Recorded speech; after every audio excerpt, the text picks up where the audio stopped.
The first video on a brand new channel. And to explain how we got here, let's talk about how it all started. In 2023, I made some ranking videos for Monstercat and NCS over on the music channel. I remember saying I didn't want this to overshadow my own releases, and while I appreciate the support over there, I'm worried that might be the case. So now I've got 3 different channels to work with. Iceberg Gaming is exactly what it sounds like, intended for gaming content, and up until recently, it's been the biggest one of the 3. The shift in content allows Iceberg Music to have more space for my own releases, and then we have this, Iceberg Reviews. This will be the channel for my ranking videos moving forward, talking about Monstercat, NCS, and hopefully much more from there. So join me for an inaugural invitation and an innovative introduction. It is time to talk about the best of NCS in 2025 so far. For those who haven't seen my ranking videos before, each list is going to have 1 track per artist to make things fair, and it will be originals only. 2024 had a lot of changes from the middle of the year, but 2025 already feels like a year-end list on its own. I mean, it hasn't been consistent overall, but every month has had a couple of highlights that found ways to keep my interest. So with all of that out of the way, let's talk about the top 10 best NCS songs of 2025 so far. Number 10. The Art of the Redemption Arc.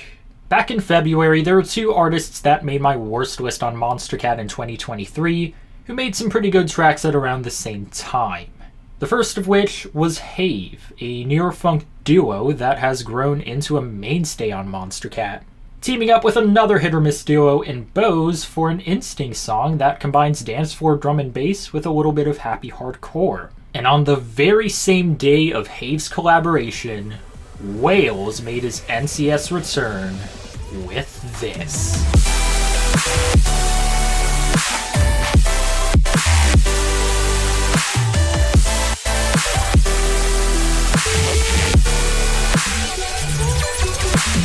At the moment, I would say this might be his best song over the past couple of years. Releasing for the first time since 2021, and it felt like Wales was finally getting a lot of things right. I don't care all too much for the breaks here. I feel like I would say that about most of his tracks. Because with Wales, it's usually the drops that make or break each track. The first drop solidifies a triumphant return for him as he goes melodic. The melody is great, and I think the whole compressed feel of it is pretty unique. Now let's talk about the rhythm drop, because the influx on Monstercat last year paints a bigger picture of how the acclaim is pleasantly surprising here. And even though it's part of why it's lower on this list, I still like it.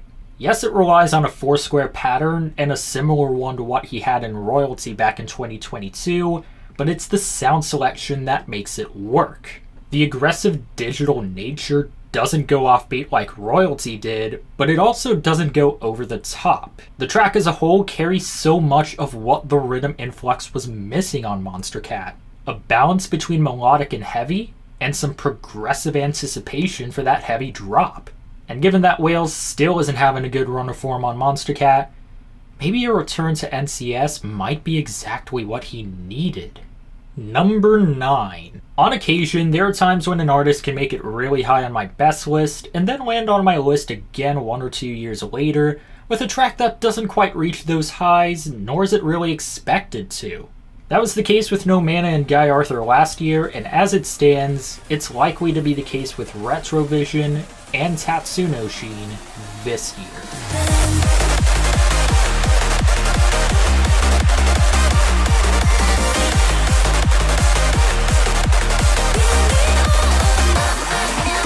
Hard Dance hasn't really had much of a look-in on NCS this year, but Tatsuno Sheen has been one of the main ones leading that charge. Lost My Love last year carried some of the best of euphoric and emotional happy hardcore, but this track provides a different shift. One that's not really as consistent, but is a lot more energetic and carefree. The breaks are quite dreamy all around, and might have even more to offer than Lost My Love. And the pre-drop is where No Hero starts to get involved. I've heard some of his stuff on Intensity recordings, and I'm really hoping he isn't a one-off. Now, I'm not a big fan of how the first drop is structured. It starts off with a more muted style, for lack of a better term, with the vocal chops leading in the drop, before it builds up again into a drop that focuses on No Hero's leads. I think it would have been better if they just stuck with that part of it. The second half of the track provides a more dynamic break, and the second drop sticks with the melody from the pre-drops, which I think I would prefer. But all around, it's just all-out fun and all-out energy, and at the very least, it's clear that Tatsunoshi's going to be sticking around, so we'll see where he takes us next. Number 8. There's going to be a lot of house on this list. It's probably the main genre that has stuck around for me when it comes to EDM as a whole this year. And while we're on the topic of artists who have hit amazing highs before and yet can make a different statement anyway,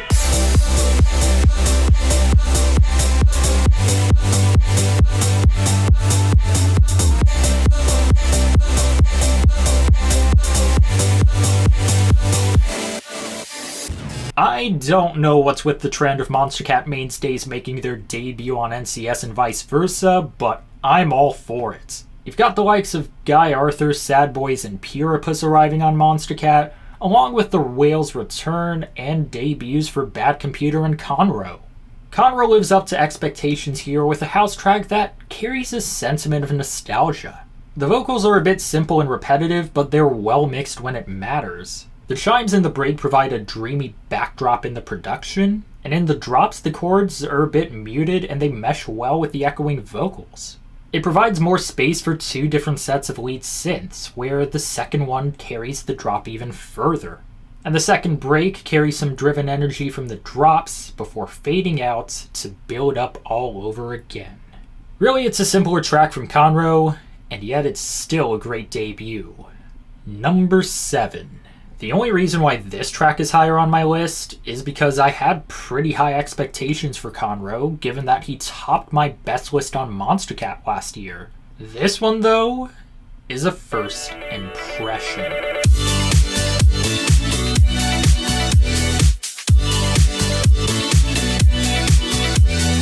This was such a fun listen, and a more surprising one for me. A combination of house and disco that provides a completely different sort of nostalgia. One that is clearly influenced by the likes of Daft Punk. With a driving production and reliance on vocoders, and pretty detailed vocoders as well. The way the vocals fluctuate in the break between different styles adds on to that Daft Punk-based theming. It continues in the drops with phasing synths and a fun ambience to work around. The production doesn't rely on too many different patterns until probably the second drop, sticking with what works before trying something else mostly within the vocal chops. The last build-up approaching the drop serves as the biggest change, with the last drop showcasing all of the main highlights of the track as a whole. A throwback of a different kind, and while he's a one-off for now, I'm interested to see where he goes from here.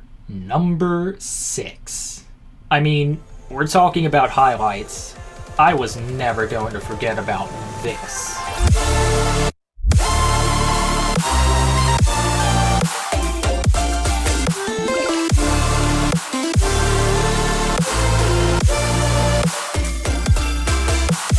For much of last year and heading into the start of this year, Chime hasn't really been clicking for me as much. He's gone fairly adventurous, experimenting around with the likes of Future Rhythm and borderline bro step, but this track caters more to a comfort zone, centered around melodic dubstep and color bass, and for me, it's that comfort zone that brings him back to his best again.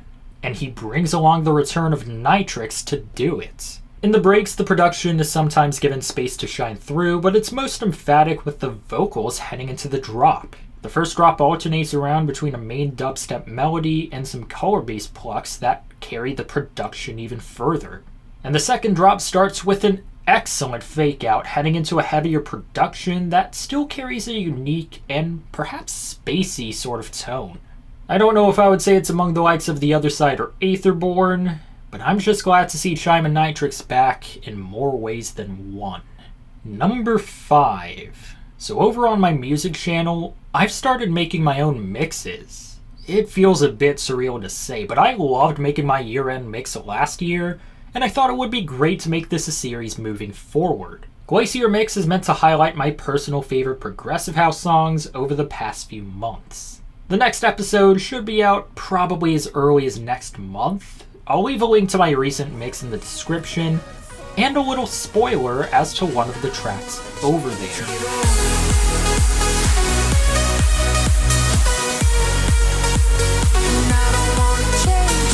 It was about time for Diviners to land on this list proper. Guide You Home was one of the last cuts to the honorable mentions back in 2023, and then Geometry made my honorable mentions in 2024. But this track was the indicator that they were truly back in business, carrying a progressive house production that feels like it arguably fits better on some mainstage house labels than it does here.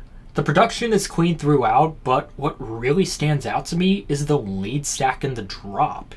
It relies on quality more than quantity in the sound selection, and frankly, it's been an influence in my own production as of recently due to its tone. A different side of Diviners to what I expected, but one that I might actually prefer. And while November Lights has some good vocals in the break, the production in the drop showcases why it's up here. And if Diviners doesn't want to change at all, for now that's fine with me, if it means we get more songs like this. Number 4. Oh, I bet some people watching will have this as their number 1. It hasn't really stuck around as much for me, which is why it isn't making my top 3, but I guess I'll save this moment while it stands.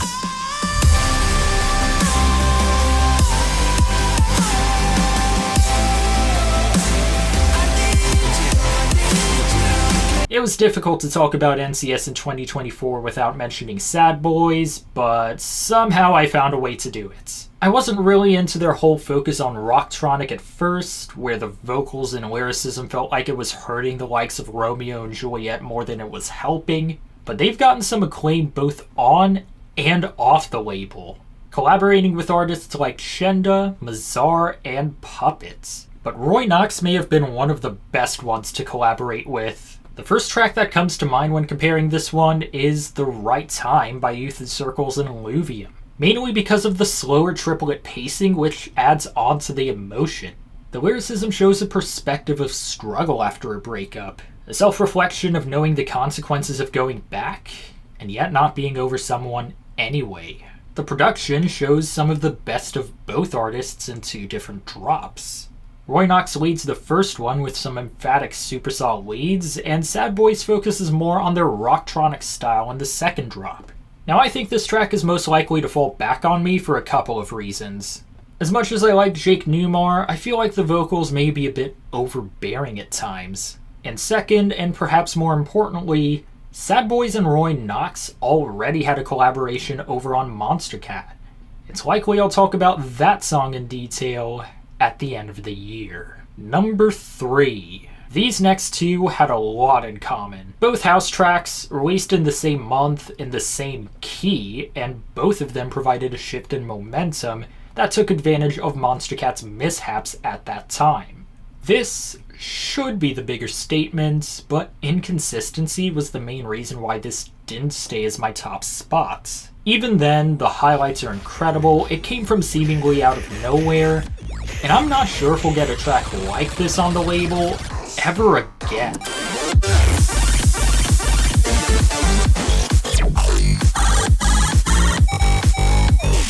This song single-handedly made me more interested in Complextro again. It's a genre that certainly has a lot to offer, but it's not one that I often go out of my way to look for. Button Masher has made multiple statements for me, not just the relative momentum shift, but the potential ceiling that this genre is capable of. While the song itself feels a bit patchy at times, the video game theming is outstanding all around. The vocal samples fit so well with the 8-bit production and the build-ups, and the first drop is absolutely insane. The arps and warbles in the sound selection provide a frantic energy as if you're mashing a button. It's the lively intensity of that drop that makes it stand out so much. It continues in the halftime second drop with a more aggressive sound selection, before closing with a synth solo and providing that video game theming to end with the same melody it started with. Again, it's the inconsistency from elsewhere that keeps it off the top spots, but it's a sort of creativity that's few and far between. So what could be better? Number 2. Again, it's very possible that things can change around with some of the tracks on the list. And I'm a little surprised that this track wound up this high, because it doesn't rely on star power, it doesn't go over the top, it just casually finds a way to be one of my favorite Future House songs of the year.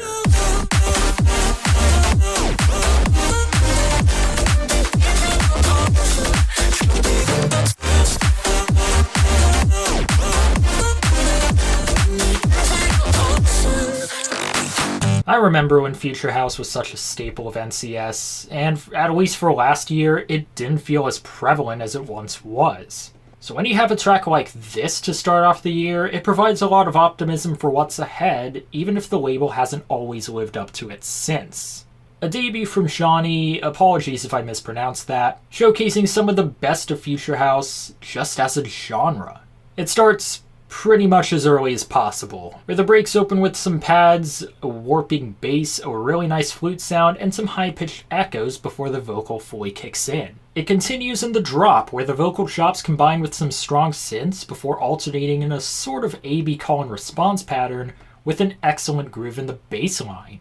I like how this track does so well with 2 completely different chord progressions, and when a track winds up as one of my favorites in a whole genre rather than a label by itself, that's enough to put it as high as it is. A great first impression, and a notion where we can make the most of diving deep.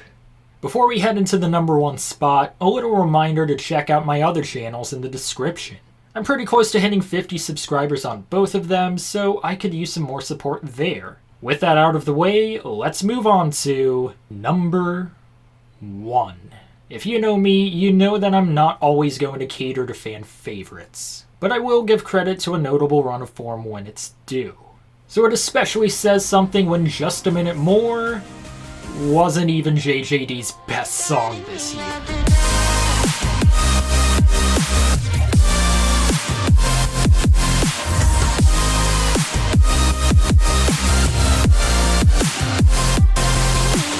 I feel like with JJD, you never really know what to expect. He's been a mainstay on NCS for a while, and he's done so much with it.